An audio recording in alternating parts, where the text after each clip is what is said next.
Welcome. I am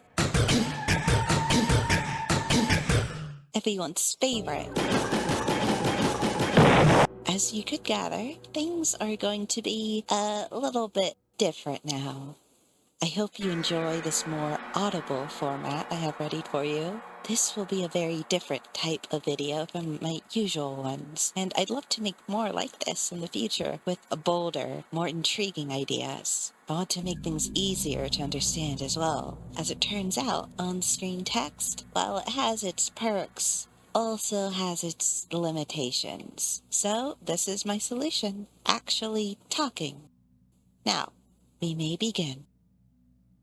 If you enjoy this video, then like and subscribe. I'm almost at the 1K mark, so it would mean a lot to me to reach that goal. Thank you. The Endermen are one of Minecraft's many iconic mobs. Tall and swift, they're a terror for most who get on their bad side. They roam every world, from the Nether to the overworld and, of course, the end. At this point, I'd even say that they've become an integral part of the game's lore and overall identity.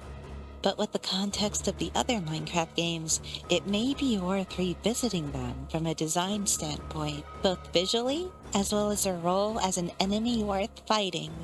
Now, before you get turned away by this notion, I'm not suggesting turning them into something unrecognizable. I'm not going to give them ears or tails, or even 5 billion polygons. Simply, I'd like to enhance the traits that make them, well, them. Let me explain. In terms of power, the hierarchy for the Endermen is as follows. The Enderlings, the supposedly weaker variants, the Endermen, which we all know and adore, as well as a towering Endercent. They're, very big. In Minecraft Dungeons, Endermen were made a mini-boss, which is why Enderlings mostly make up the End's populace, rather than solely the Endermen we're familiar with. Enderlings are supposed to be the standard enemy which you encounter in this dimension, while the Endermen are reserved for extra difficulty spikes, being larger and more powerful than them. However, as the end of vanilla Minecraft has yet to be updated in any way that actually matters, this only really applies to Minecraft Dungeons, where Endermen are considerably taller than they are in the original game. Interestingly, the Enderlings are around the same size as them, with the Snareling in particular being basically the exact same height as the Enderman is in Minecraft, even though they're described as all smaller than their Enderman cousins in the Meet the Enderlings article published by Minecraft on their website. Truthfully, when you compare them and the vanilla Enderman, there's not much of a distinction in size. Now, maybe this is a case similar to the difference between being 5'11 and 6 foot, but in their current state, they're not really much taller to not be considered Enderlings themselves. Whenever they get around to updating the End, I have no doubt that they'll add features from Dungeons, especially with how much it fleshed out the dimension there and introduced us to so many of its lore elements. I mean, we got funny trampolines, evil Among Us slugs to actually spawn in the world, and Spider-Man. Whenever that time comes, I believe they should tweak the appearance of Endermen to distinguish them from the Enderlings. But for now, I'd like to try my hand at such a task. First of all, I decided to use the base model for the Enderman as a starting point. There are a few issues I've always had with it, such as the lower jaw being too small and noticeable compared to the rest of his head. It has a bit of an overbite, and a reverse overbite too, and another overbite on the side of its head somehow. I'm not sure if their dental insurance can cover treating this. Another thing that bothers me is the fact that the upper jaw simply lacks any shape at all. The little gap at the back of its head when the mouth unhinges can stay though, as a trait. Of course, we also need to make the Enderman taller. I don't want the Enderlings to be shorter than they are. Despite their name of Enderling, they're still taller than even the player, and shortening their height would take away from them, which is something I absolutely do not want to do. Endermen, even the shortest ones, are tall creatures. It's part of their visual identity. So, the only solution is to add to the classic Endermen instead, to make them more distinct from one another.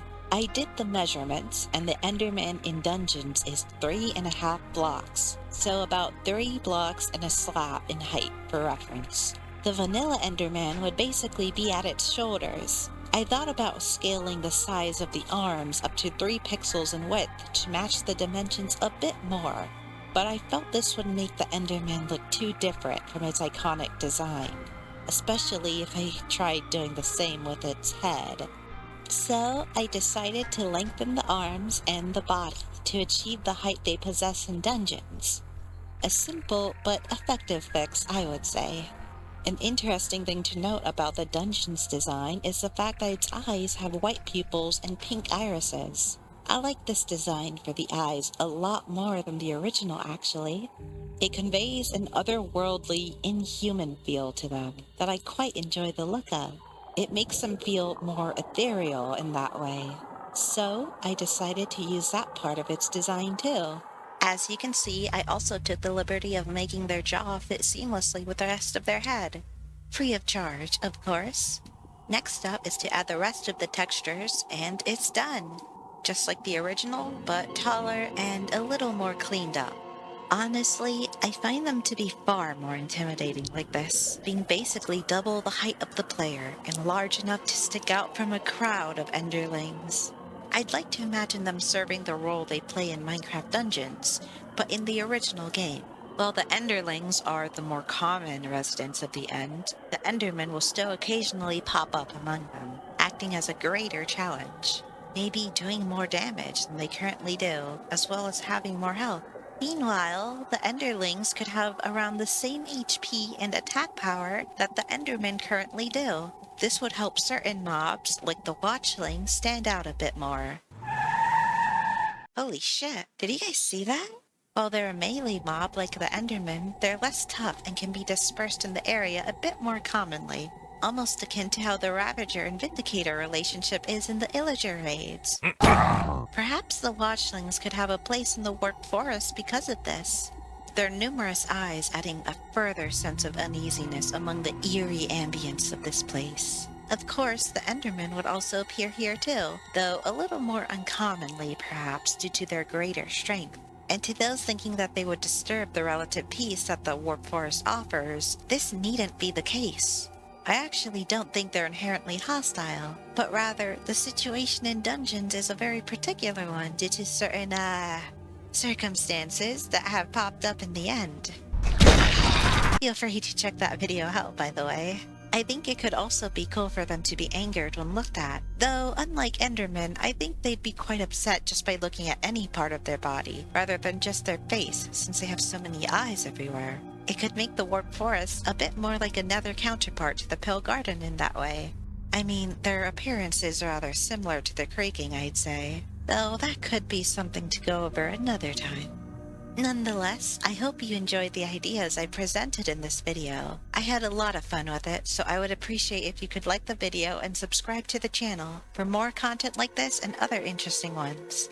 Also, make sure to hit that notification bell to be up to date with future uploads. And to my returning viewers, how do you all feel about this spoken format? Would you like me to extend this treatment to my lore analysis videos? Are more videos covering the gameplay and visual designs of different mobs something you'd be interested in? I have plenty of ideas after all. Some of them are really out there too.